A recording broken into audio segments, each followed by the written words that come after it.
ह्रीं क्लीं चामुण्डाय विच्चे ॐ ऐं ह्रीं क्लीं चामुण्डाय विच्चे ॐ ऐं ह्रीं क्लीं चामुण्डाय विच्चे श्रीजगदम्बिकायै नमः श्रीजगदम्बिकायै नमः श्रीजगदम्बिकायै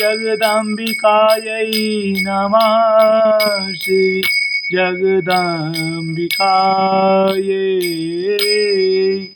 नमः। हरि ओम नमः शिवाय। हरि ओम नमः शिवाय। हरि ओम नमः शिवाय। श्रीमद् देवी भागवत महापुराण। प्यारे भक्तों, आप पीछे कथा सुनकर आ ही रहे हैं। अब द्वितीय स्कंद श्रीमद् देवी भागवत महापुराण का शुरू हो रहा है और उसमें प्रथम अध्याय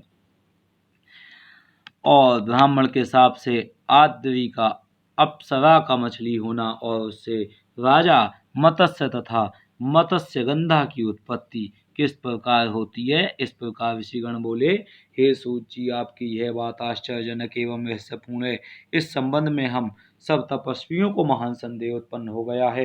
हे मेधाविन, पूर्व काल में सत्यवती नाम से विख्यात व्यास जी की माता का राजा संतनु के साथ किस प्रकार विवाह हुआ।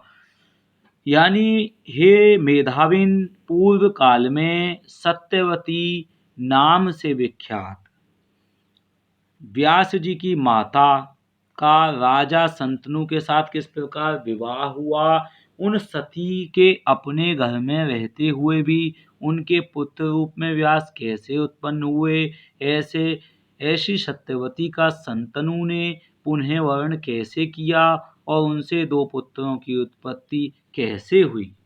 यानी उनसे पुत्र रूप में व्यास कैसे उत्पन्न हुआ और ऐसी सत्यवती का संतनु ने, जो ऐसी सत्यवती थी, उसका संतनु ने पुण्य वर्ण कैसे किया और उनसे दो पुत्रों की उत्पत्ति कैसे हुई।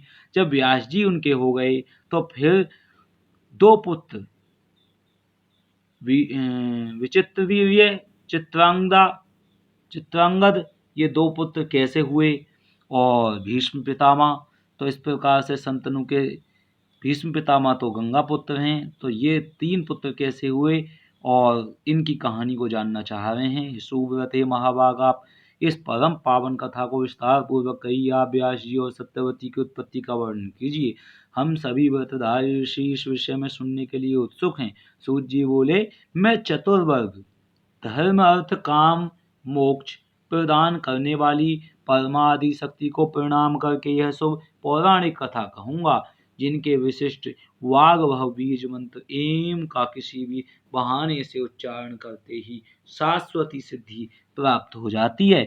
उन्हें इच्छित फल देने वाली भगवती का सभी लोगों को अपनी समस्त कामनाएं, यानी जिनसे विशिष्ट वाग्भव बीज मंत्र एम का किसी भी बहाने से उच्चारण करने से शाश्वती सिद्धि प्राप्त हो जाती है, उन इच्छित फल देने वाली भगवती का सभी लोगों को अपनी समस्त कामनाएं पूर्ण करने के लिए समर्पण भाव से सम्यक स्मरण करना चाहिए।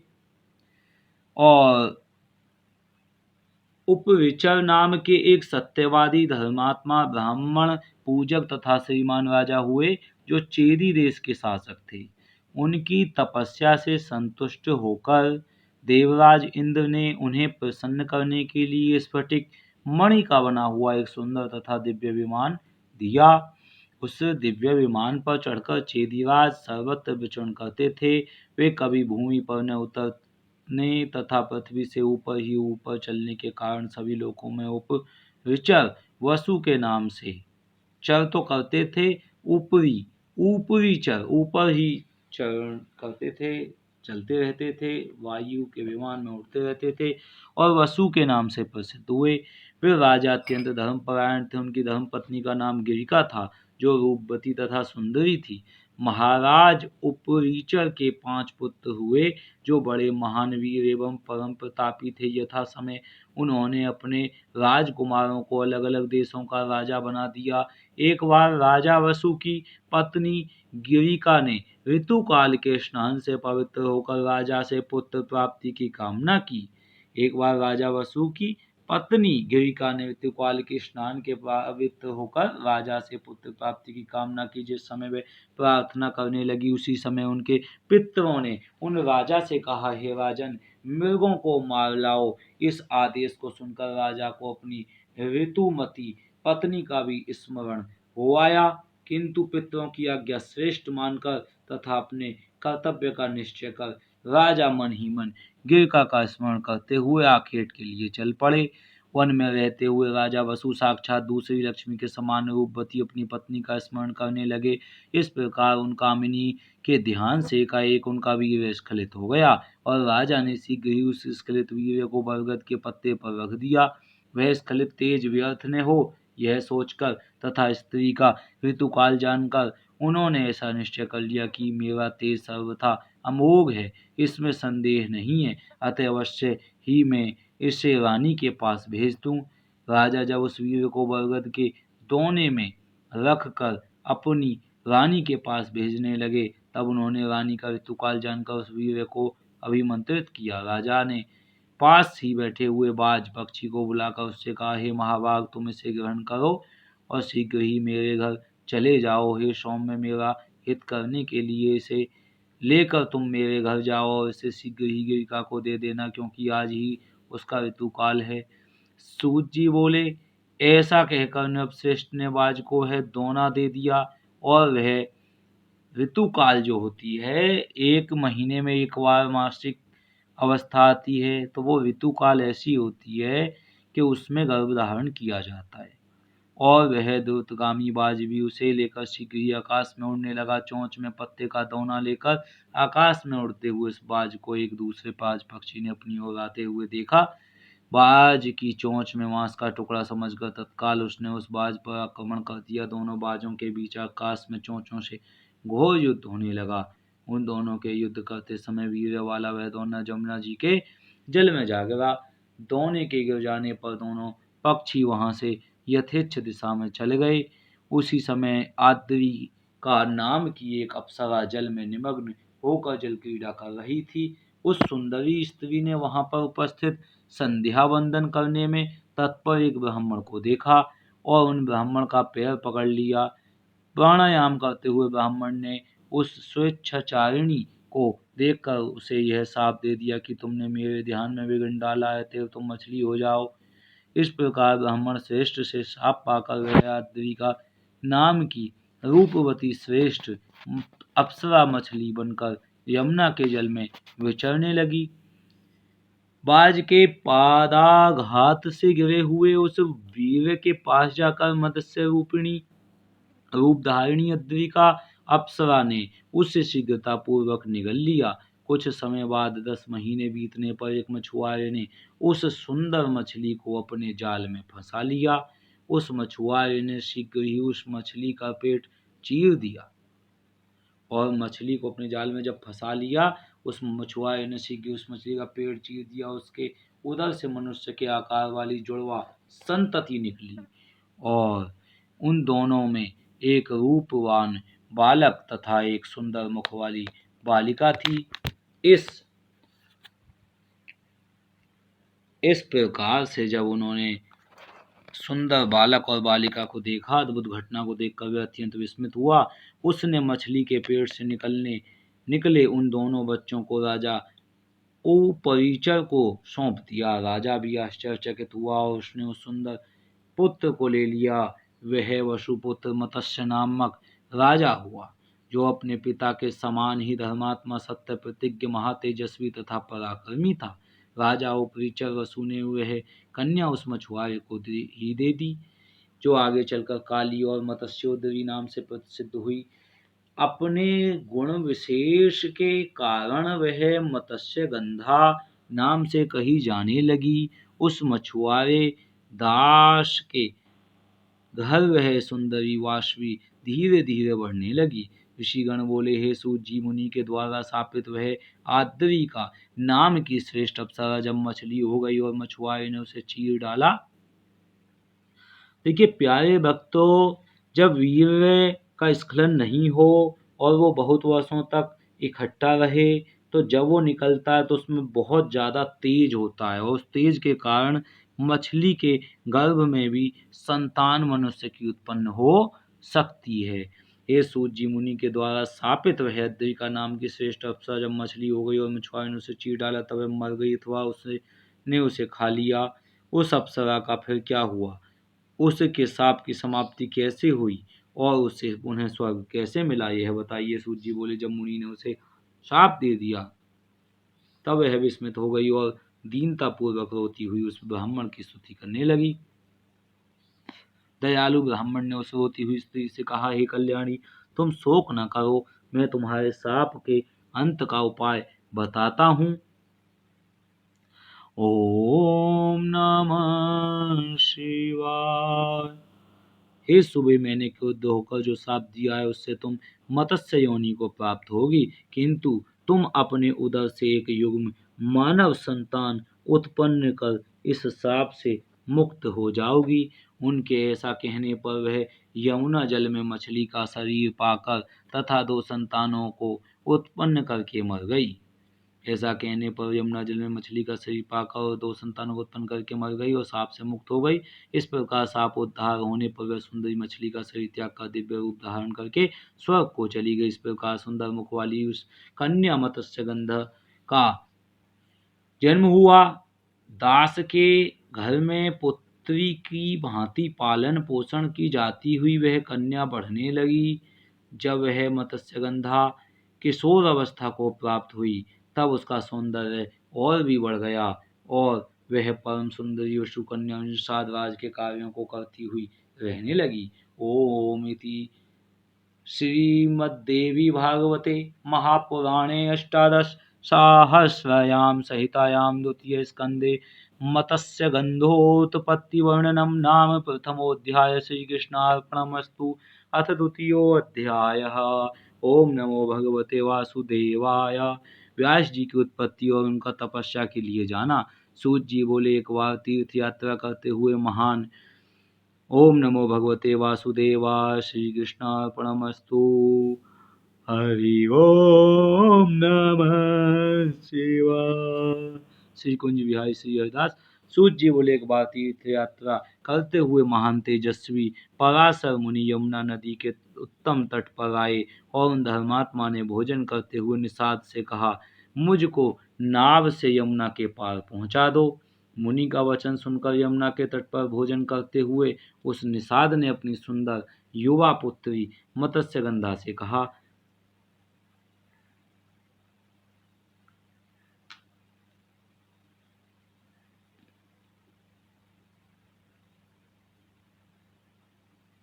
प्यारे भक्तों, जब मुनि का वचन सुनकर यमुना के तट पर भोजन करते हुए उस निषाद ने अपनी सुंदर युवा पुत्री मत्स्यगंधा से कहा, हे सुंदर, अब देखिए। सूत जी बोले, एक बार तीर्थ करते हुए महान तेजस्वी पराशर मुनि यमुना नदी के उत्तम तट पर आए और उन धर्मात्मा ने भोजन करते हुए निषाद से कहा, मुझको नाव से यमुना पार पहुंचा दो। हे सुंदरी, ये सुंदर युवा पुत्री मत्स्यगंधा से कहा, हे सुंदर मुस्कान वाली पुत्री, तुम इन मुनि को नाव में बैठा कर पार उतार दो, क्योंकि धर्मात्मा तपस्वी उस पार जाने के इच्छुक हैं। पिता के ऐसा कहने पर वह सुंदरी वासवी मत्स्यगंधा मुनि को नाव में बैठा कर खेने लगी। यमुना नदी के जल पर नाव से चलते समय देवयोग से प्रारब्ध अनुसार मुनि पराशर सुंदर नेत्री वाली कन्या को देखकर आसक्त हो गए। प्रस्फुटित यौवन वाली उस कन्या को देखकर उसे प्राप्त करने की इच्छा वाले मुनिराज ने अपनी दाहिनी भुजा से उसकी दाहिनी भुजा का स्पर्श किया। इस पर उस असिता पांगी ने मुस्कुराकर कहा, क्या आपका यह कृत्य आपके कुल तपस्या तथा वेद ज्ञान के अनुरूप है? हे धर्मज्ञ, आप वशिष्ठ जी के वंशज हैं और कुल तथा शील से युक्त हैं, फिर भी कामदेव से पीड़ित होकर आप क्या करना चाहते हैं? हे ब्राह्मण श्रेष्ठ, इस पृथ्वी पर मनुष्य जन्म दुर्लभ है, उसमें भी ब्राह्मण कुल में जन्म लेना तो मैं विशेष रूप से दुर्लभ मानती हूँ। हे विप्रेंद्र, आप कुल से, शील से तथा वेद अध्ययन से एक धर्मपरायण श्रेष्ठ ब्राह्मण है। मुझ मत्स्यगंधा को देखकर आप अनाचार युक्त विचार वाले कैसे हो गए? हे अमोघ बुद्धि वाले ब्राह्मण, मेरे शरीर में स्थित किस विशेषता को देखकर आप मेरा हाथ पकड़ने के लिए कामासक्त होकर मेरी ओर चले आ रहे हैं? क्या आपको अपने धर्म का ज्ञान नहीं है? अहो ये मंदबुद्धि ब्राह्मण, इस जल में मुझे मुझे पकड़ने को आतुर हो रहे हैं। मेरा स्पर्श करके कामबाण से आहत इनका मन व्याकुल हो उठा है। इस समय कोई भी इन्हें रोकने में समर्थ नहीं है। ऐसा सोचकर उस निषाद कन्या ने महामुनि पराशर से कहा, हे महाभाग, आप धैर्य धारण करें, मैं भी आपको उस पार ले चलती हूँ। सूत जी बोले। मुनि पराशर उसका हितकारी वचन सुनकर उसका हाथ छोड़ करके वहीं स्थित हो गए और उस पार पहुंच गए। तदनंतर पराशर मुनि ने मत्स्यगंधा को पकड़ लिया। तब भय से कांपती हुई वह कन्या सम्मुख स्थित मुनि से कहने लगी, हे मुनीश्वर, मैं दुर्गंध वाली हूँ, मुझसे क्या आपको घृणा नहीं हो रही है? समान रूप वालों के बीच ही परस्पर संबंध आनंददायक होता है। मत्स्यगंधा के ऐसा कहते ही पराशर मुनि ने क्षण मात्र में अपने तपोबल से उस भामिनी कन्या को सुमुखी, रूपवती तथा योजनगंधा बना दिया। उसे कस्तूरी की सुगंधी वाली मनोहर स्त्री बनाकर कामातुर मुनिराज ने अपने दाहिने हाथ से उसे पकड़ लिया। तब सत्यवती नाम वाली उस सुंदरी ने संयोग की कामना वाले मुनि से कहा, हे मुनि, तट पर स्थित मेरे पिता तथा सभी लोग यहाँ हमें देख रहे हैं। हे मुनि श्रेष्ठ, यह भीषण पशुवत व्यवहार मुझे अच्छा नहीं लगता। जब तक रात नहीं हो जाती तब तक प्रतीक्षा कीजिए। मनुष्य के लिए काम संसर्ग रात में ही विहित है, दिन में नहीं। दिन में संसर्ग करने से महान दोष होता है और बहुत से लोग उसे देख भी लेते हैं। हे महाबुद्धे, अब आपकी जैसी इच्छा हो वैसा करें। लोक निंदा अत्यंत कष्टकर होती है। सत्यवती का कहा गया युक्ति संगत वचन सुनकर उदार बुद्धि वाले पराशर मुनि ने अपने पुण्य बल से तत्क्षण कोहरा उत्पन्न कर दिया। उस कोहरे के उत्पन्न हो जाने से अत्यंत अंधकार में नदी तट पर उस कामिनी ने पराशर मुनि से मधुर वाणी में यह वचन कहा, हे दुश्रेष्ठ, मैं अभी कन्या हूँ और आप मेरे साथ संसर्ग करके चले जाएंगे। हे ब्राह्मण, आप अमोघ वीर वाले हैं, ऐसी स्थिति में मेरी क्या गति होगी? यदि मैं गर्भ धारण कर लूंगी तो पिता को क्या उत्तर दूंगी? हे ब्राह्मण, मेरे साथ संसर्ग करके आप चले जाएंगे, तब मैं क्या करूंगी, उसे बताइए। पराशर बोले, हे प्रिय, आज मुझे प्रसन्न करके भी तुम कन्या ही बनी रहोगी। हे भामिनी, हे भीरु, तुम जो वर चाहती हो उसे मांग लो। सत्यवती बोली, हे मानद, आप ऐसा वरदान दीजिए जिससे मेरे माता पिता लोक में इसे न जान सकें। साथ ही ये विप्रवर, ऐसा आप ऐसा करें जिससे मेरा कन्याव्रत नष्ट न हो और जो पुत्र उत्पन्न हो वह आप ही के समान अपूर्व ओजस्वी हो। मेरी यह सुगंध सदा बनी रहे और मेरा यौवन नित्य नूतन बना रहे। पराशर बोले, हे सुंदरी, सुनो, तुम्हारा पुत्र पवित्र तथा भगवान विष्णु के अंश से अवतीर्ण होगा। हे सुंदरी, वह तीनों लोकों में विख्यात होगा। मैं तुम्हारे ऊपर किसी कारण विशेष से ही कामासक्त हुआ हूँ। हे सुमुखी, मुझे ऐसा मोह पूर्व में कभी नहीं हुआ। अप्सराओं के रूप को देखकर भी मैं सदा धैर्य धारण किए रहा। देव योग से ही तुम्हें देखकर मैं इस प्रकार काम के वशीभूत हुआ हूँ। इस विषय में तुम कोई विशेष कारण ही समझो। देव का अतिक्रमण अत्यंत कठिन है, अन्यथा अत्यंत दुर्गंध युक्त तुम्हें देखकर मैं इस प्रकार क्यों मोहित होता? हे वरानने, तुम्हारा पुत्र पुराणों का रचयिता, वेदों का विभाग करने वाला तथा तीनों लोकों में विख्यात होगा। सूत जी बोले। ऐसा कहकर अपने वश में आई हुई उस कन्या के साथ संसर्ग करके मुनि श्रेष्ठ पराशर तत्काल यमुना नदी में स्नान कर वहां से शीघ्र चले गए। वह साध्वी सत्यवती भी तत्काल गर्भवती हो गई। यथा समय सत्यवती ने यमुना जी के द्वीप में दूसरे कामदेव के तुल्य एक सुंदर पुत्र को जन्म दिया। उत्पन्न होते ही उस तेजवान पुत्र ने अपनी माता से कहा, हे माता, मन में तपस्या का निश्चय करके ही अत्यंत तेजस्वी में गर्भ में प्रविष्ट हुआ था। हे महाभागे, अब आप अपनी इच्छा अनुसार कहीं भी चली जाएं, मैं भी यहाँ से तप करने के लिए जा रहा हूँ। हे माता, आपके स्मरण करने पर मैं अवश्य ही दर्शन दूंगा। हे माता, जब कोई उत्तम कार्य आ पड़े तब आप मेरा स्मरण कीजिएगा, मैं शीघ्र ही उपस्थित हो जाऊंगा। हे भामिनी, आपका कल्याण हो, अब मैं चलूंगा, आप चिंता छोड़कर सुखपूर्वक रहिए। ऐसा कहकर व्यास जी चले गए और वह सत्यवती भी अपने पिता के पास चली गई। सत्यवती ने बालक को यमुना द्वीप में जन्म दिया था, अतः वह बालक द्वैपायन नाम से विख्यात हुई। जब बालक द्वैपायन नाम से विख्यात हुआ, यमुना द्वीप में जन्म दिया सत्यवती ने बालक को, तो जमुना जी आपकी दिल्ली से बहती हुई आ रही हैं। पराशर मुनि का संसर्ग जमुना जी के आसपास ही हुआ है। व्यास जी का जमुना जी पे ही जन्म हुआ है और विष्णु भगवान के अंश अवतार होने के कारण वह बालक उत्पन्न होते ही शीघ्र बड़ा हो गया तथा अनेक तीर्थों में स्नान करता हुआ उत्तम तप करने लगा। इस प्रकार पराशर मुनि के द्वारा सत्यवती के गर्भ से द्वैपायन उत्पन्न हुए और उन्होंने ही कली युग को आया जानकर वेदों को अनेक शाखाओं में विभक्त किया। वेदों का विस्तार करने के कारण ही उस मुनि का नाम व्यास पड़ गया। उन्होंने ही विभिन्न पुराण संहिताओं तथा श्रेष्ठ महाभारत की रचना की। उन्होंने ही वेदों के अनेक विभाग करके उसे अपने शिष्यों सुमंतु, जैमिनी, पैल, वैशंपायन, असित, देवल और अपने पुत्र सुखदेव जी को पढ़ाया। सूत जी बोले, हे श्रेष्ठ मुनियों, मैंने यह सब उत्पत्ति का कारण आप लोगों को बता दिया, साथ ही सत्यवती के पुत्र व्यास जी की पवित्र उत्पत्ति का वर्णन कर दिया। हे श्रेष्ठ मुनिगण, व्यास जी की इस उत्पत्ति के विषय में आप लोगों को संदेह नहीं करना चाहिए। महापुरुषों के चरित्र से केवल गुण ही ग्रहण करने चाहिए। किसी विशेष कारण से ही मुनि व्यास का तथा मछली के उदर से सत्यवती का जन्म पराशर मुनि के साथ संयोग और फिर राजा संतनु के साथ उनका विवाह हुआ। अन्यथा मुनि पराशर का चित्त कामासक्त ही क्यों होता और धर्म के ज्ञाता वे महामुनि पराशर अनार्य लोगों द्वारा आचरित किए जाने वाला ऐसा कृत्य क्यों करते। आचरित और किसी विशेष कारण से युक्त तथा आश्चर्यकारिणी यह उत्पत्ति मैंने बता दी, जिसे सुनकर मनुष्य निश्चित रूप से पाप से मुक्त हो जाता है। जो श्रुति परायण मनुष्य इस शुभ आख्यान को सुनता है वह दुर्गति को प्राप्त नहीं होता तथा सर्वदा सुखी रहता है। ओम इति श्रीमद्देवी भागवते महापुराणे अष्टादशसहस्रायां संहितायां द्वितीय स्कंदे व्यास जन्म वर्णनम नाम द्वितीयोऽध्यायः। श्रीकृष्णार्पणमस्तु।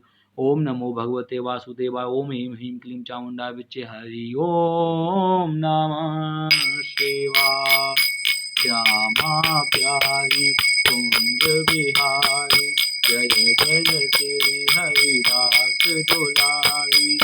श्यामा प्यारी कुंज बिहारी, जय जय श्री हरिदास दुलारी।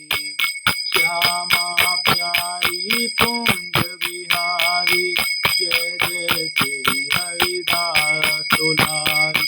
जय जय श्यामा जय जय श्याम, जय जय श्री वृंदावन धाम। प्यारो याद तेरो नाम, प्यारो श्री वृंदावन धाम। जय जय श्यामा जय जय श्याम, जय जय श्री वृंदावन धाम। प्यारो राधे तेरो नाम, प्यारो श्री वृंदावन धाम। श्यामा प्यारी कुंज बिहारी, जय जय श्री हरिदास दुलारी। श्यामा प्यारी कुंज बिहारी, जय जय श्री हरिदास दुलारी। श्यामा प्यारी कुंज बिहारी, जय जय श्री हरिदास दुलारी। श्यामा प्यारी कुंज बिहारी, जय जय श्री हरिदास दुलारी। श्यामा प्यारी कुंज बिहारी, जय जय श्री हरिदास दुलारी। श्यामा प्यारी कुंज बिहारी, जय जय श्री हरिदास दुलारी। राजा संतनु, गंगा और अथ तृतीयोऽध्याय। श्री कृष्णार्पणमस्तु। श्री कुंज बिहारी श्री हरिदास। राजा संतनु, गंगा और भीष्म के पूर्व जन्म की कथा ऋषिगण बोले, हे सूत जी, हे अनग, यद्यपि आपने परम तेजस्वी व्यास तथा सत्यवती के जन्म की कथा विस्तार पूर्वक कही, तथापि हम लोगों के चित्त में एक बड़ी भारी शंका बनी हुई है। हे धर्मज्ञ, हे अनग, वह शंका आपके कहने पर भी दूर नहीं हो रही है। व्यास जी कल्याणमयी माता जो सत्यवती नाम से जानी जाती थीं, वे धर्मात्मा राजा संतनु को कैसे प्राप्त हुईं और कुल तथा आचरण से हीन उस निषाद कन्या का पुरुकुल में उत्पन्न उन धर्मात्मा राजा ने स्वयं कैसे वर्ण कर लिया। कि आप कृपया करके हम लोगों को यह भी बतलाइए कि राजा शंतनु की पहली पत्नी कौन थी। वसु के अंश से उत्पन्न मेधावी भीष्म उनके पुत्र कैसे हुए। हे सूत जी, आप यह पहले ही कह चुके हैं कि सत्यवती के वीर पुत्र चित्रांगद को अमित तेज वाले भीष्म ने राजा बनाया था। सत्यवती के वीर पुत्र चित्रांगद और सत्यवती के जो वीर पुत्र चित्रांगद हैं, अमित तेज वाले भीष्म ने राजा बनाया था। और वीर चित्रांगद के मारे जाने पर उसके अनुज तथा सत्यवती के पुत्र विचित्र वीर को उन्होंने राजा बनाया। वही सत्यवती जो निषाद कन्या हैं और जमुना जी पार कराने के जमुना जी पार कराने के बाद पराशर मुनि ने उनको पकड़ लिया और उसके बाद उनके साथ संसर्ग किया और पुत्र उत्पन्न हुआ व्यास नाम से। और ये देव योग के कृपा से ये सब हुआ है, प्रभु की इच्छा से जान मान के नहीं किया। रूप संपन्न तथा ज्येष्ठ पुत्र धर्मात्मा भीष्म के रहते हुए विचित्र वीर्य ने राज्य कैसे किया और सब कुछ जानते हुए भी भीष्म ने उन्हें राज्य पर कैसे स्थापित किया। विचित्र वीर्य के मरने पर अत्यंत दुखित माता सत्यवती ने अपनी दोनों पुत्र वधुओं से 2 गोलक पुत्र कैसे उत्पन्न कराए। रूप संपन्न तथा ज्येष्ठ पुत्र धर्मात्मा भीष्म के रहते हुए विचित्र वीर ने राज्य कैसे किया और सब कुछ जानते हुए भी भीष्म ने उन्हें राज्य पर कैसे स्थापित किया।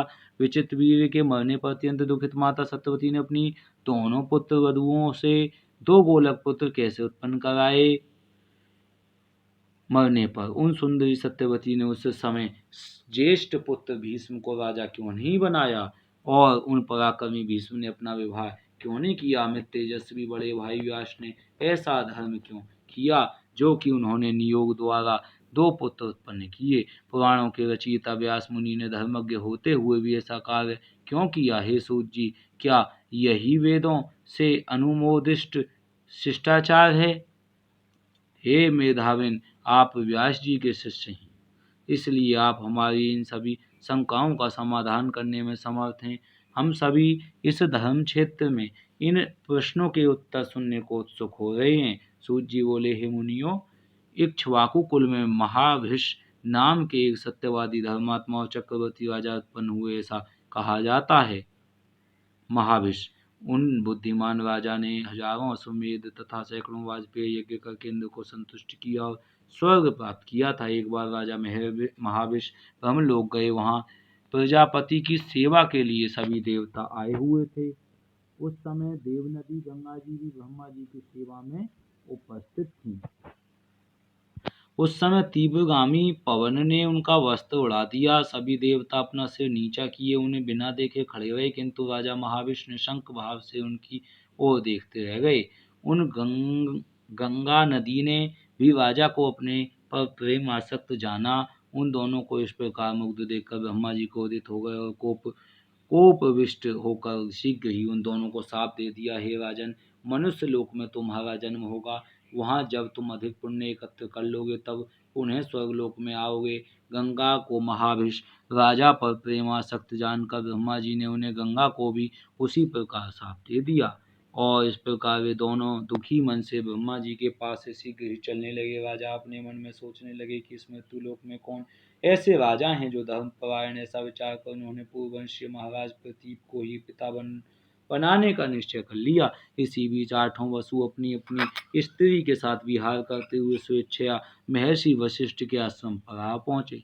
उन पृथु आदि वसुओं में देव नामक एक श्रेष्ठ वसु थे। उनकी पत्नी ने नंदिनी गौ को देख कर अपने पति से पूछा कि ये सुंदर गाय किसकी है। देव ने उससे कहा, हे सुंदरी सुनो, ये महर्षि वशिष्ठ जी की गाय है, जो भगवान राम के कुलगुरु हैं। और इस गाय का दूध स्त्री या पुरुष जो कोई भी पीता है उसकी आयु 10,000 वर्ष की हो जाती है और उसका यौवन सर्वदा बना रहता है। यह सुनकर उस सुंदरी स्त्री ने कहा, मृत्युलोक में मेरी एक सखी है। मेरी वह सखी राजर्षि उशीनर की परम सुंदरी कन्या है। हे महाभाग, उसके लिए अत्यंत सुंदर तथा सब प्रकार की कामनाओं को देने वाली इस गाय को बछड़े सहित अपने आश्रम में ले चलिए। जब मेरी सखी इसका दूध पिएगी तो वह निर्जरा एवं रोग रहित होकर मनुष्यों में एकमात्र द्वितीय बन जाएगी। उसका वचन सुनकर दियो नाम के वसु ने पृथु आदि अष्ट वसुओं के साथ जितेंद्रिय मुनि का अपमान करके नंदिनी का अपहरण कर लिया। और नंदिनी के हरण हो जाने पर महातपस्वी वशिष्ठ फल लेकर शीघ्र ही अपने आश्रम पर आ गए। जब मुनि ने अपने आश्रम में बछड़े सहित नंदिनी गाय को नहीं देखा, तब वे तेजस्वी वनों एवं गुफाओं में उसे ढूंढने लगे।